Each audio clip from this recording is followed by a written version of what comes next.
আপুনি দিনটোত কিমান এনাৰ্জেটিক হৈ থাকিব আপোনাৰ কোলেষ্ট্ৰল কম হ'বনে বাঢ়িব আপোনাৰ পেট কমিব নে বাঢ়িব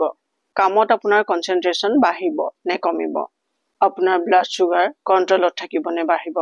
এই গুটেইবোৰ ডিপেন্ড কৰিব ৰাতিপুৱা আপুনি কি নাস্তা কৰিছে তাৰ ওপৰত সো ইয়াত ক'ব বিচাৰিছো ব্ৰেকফাষ্টৰ ইম্পৰ্টেন্ট বহুত বেছি আমাৰ গুটেই দিনটোৰ কাৰণে ৰাতিপুৱা যেতিয়া আমি শুই উঠো আমাক শক্তি দৰকাৰ হয় আৰু সেই সময়ত শৰীৰে নিউট্ৰিয়েন্টস ভালদৰে এবজৰ্ব কৰিব পাৰে সো আজি এনেকুৱা এটা ব্ৰেকফাষ্ট অপচন শেয়াৰ কৰিম আপোনাৰ গুটেই দিনটো আপুনি এনাৰ্জেটিক ফিল কৰিব জেনেৰেলি আমি যিবোৰ ব্ৰেকফাষ্ট কৰো সেই ব্ৰেকফাষ্টতকৈ এয়া বহুত বেছি হেলদি এই আহাৰত ইমান বেছি উপকাৰিতা আছে যে গণি শেষ কৰিব নোৱাৰি ইয়াত আজি কম স্প্ৰাউটৰ কথা গজালি ওলোৱা মুগ জেনেৰেলি গজালি ওলোৱা মুগ আমি সকলোৱে খাওঁ কিন্তু ইয়াৰ সময়ত কোনটো সময়ত আমি খাওঁ হেতু বহুত ডাঙৰ কথা আছে এটো এটা সুপাৰ ফুড এই আহাৰ আমি সকলোৱে ভাবো বৰ ইন্টাৰেষ্টিং নহয় খাবলৈ ইয়াত আৰু আমি জানিম দুটা ইন্টাৰেষ্টিং ৰেচিপিৰ বিষয়ে গজালি ওলোৱা মুগেৰে আপুনি বনাই লব পাৰে আৰু হেলদি হোৱাৰ লগতে আপুনি খাবলৈও খুব ইন্টাৰেষ্ট পাব আপুনি বেছ এনজয় কৰি খাব পাৰিব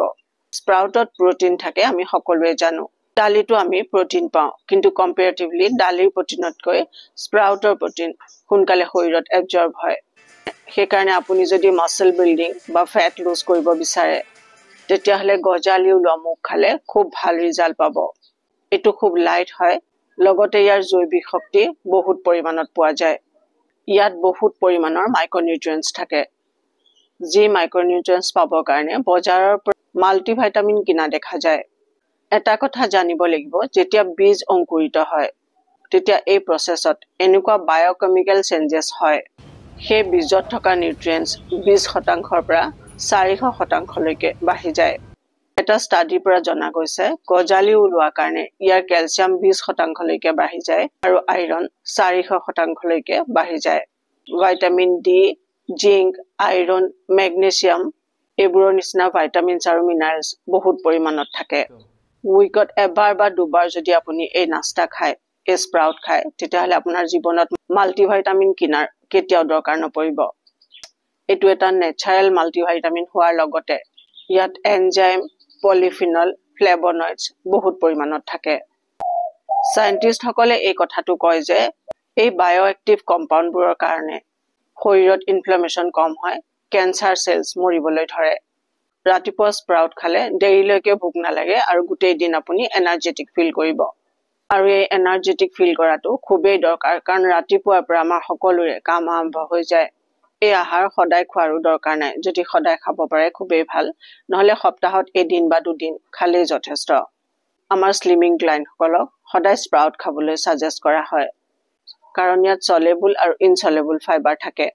ইয়াৰ উপৰিও ইয়াত এনেকুৱা ধৰণৰ এনজাইম থাকে যে মেটাবলিজম ফাষ্ট কৰে যিসকলে ব্ৰেকফাষ্টত স্প্ৰাউট খাব তেওঁলোকৰ পেট সোনকালে কম হোৱাত হেল্প হ'ব এতিয়া প্ৰশ্ন আহিব পাৰে স্প্ৰাউট বইল কৰি খাবনে কেঁচাকৈ খাব স্প্ৰাউট সদায় কেঁচাকৈ খোৱাটো বহুত বেছি উপকাৰী ইয়াৰ গুটেইবোৰ বেনিফিট তেতিয়াহে পাব যেতিয়া আপুনি কেঁচাকৈ খাব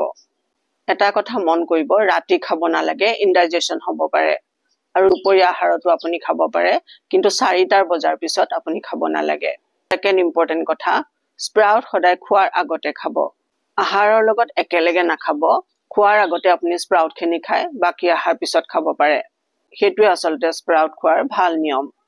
আৰু খোৱাৰ পিছতো স্প্ৰাউট খাব নালাগে স্প্ৰাউট কেঁচা হোৱাৰ কাৰণে ইয়াৰ নেচাৰ ঠাণ্ডা গতিকে যদি আপুনি এটো একো নিমিহলোৱাকৈ খাই দিয়ে শৰীৰৰ এক্সট্ৰা এনাৰ্জি ইউজ হ'ব হজম কৰিবৰ কাৰণে কিন্তু ইয়াত কিছু মছলা এড কৰিলে ইয়াৰ ফায়াৰ এলিমেন্ট ইনক্ৰিজ হ'ব খাবলৈ টেস্টি হোৱাৰ লগতে খুব ভালকে হজম হ'ব আৰু স্প্ৰাউট সদায় ফ্ৰেছ খাব যদি পুৰণা 2-3 দিনৰ স্প্ৰাউট আপুনি খায় গ্যাস হ'ব পাৰে এতিয়া স্প্ৰাউটৰ কাৰণে কোনটো ডালি ইউজ কৰিব বুট ৰাজমা বাকি অন্য ডালি বা মেথি দানাৰ গজালি উলিয়াইও খাব পাৰে কিন্তু সকলোতকৈ উপকাৰী গজালি ওলোৱা মগু ডালি এটো খুব সহজতে গজালি ওলাই খুব ভালকে হজম হয় আৰু সকলো বডি টাইপত সুট কৰে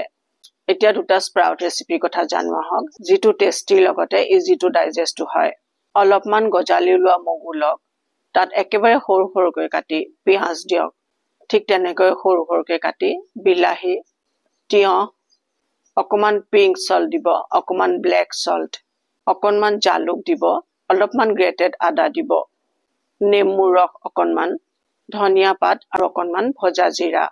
আৰু অকন মিঠাতেল বা তিল তেল দিব পাৰে। এয়া খাই চাওক, খুব টেষ্টি হোৱাৰ লগতে সাংঘাতিক হেল্ডি। যিবোৰ বস্তু ইয়াত এড কৰা হৈছে তাৰ কাৰণে এইখিনি আৰু বহুত বেছি হেল্ডি হৈ পৰিছে। মগুৰ নেচাৰ ঠাণ্ডা আগতেই কৈ গলো, গতিকে এই যিমানবোৰ মছলা ইয়াত এড কৰা হৈছে এই কম্বিনেশ্যন একেবাৰে বেলেঞ্চড। নেক্সট ৰেচিপি, মগু, বুট আৰু বাদাম এইকেইটা এৰাতি তিয়াই থৈ পেলাই গজালি উলিয়াই লওক। আগৰ ৰেচিপিত এড কৰিবলৈ কোৱা হৈছে। এই গোটেইবোৰ এড কৰাৰ উপৰিও নেমু ৰস অকণ বেছিকৈ এড কৰক আৰু 1 টিস্পুন মৌ এড কৰক।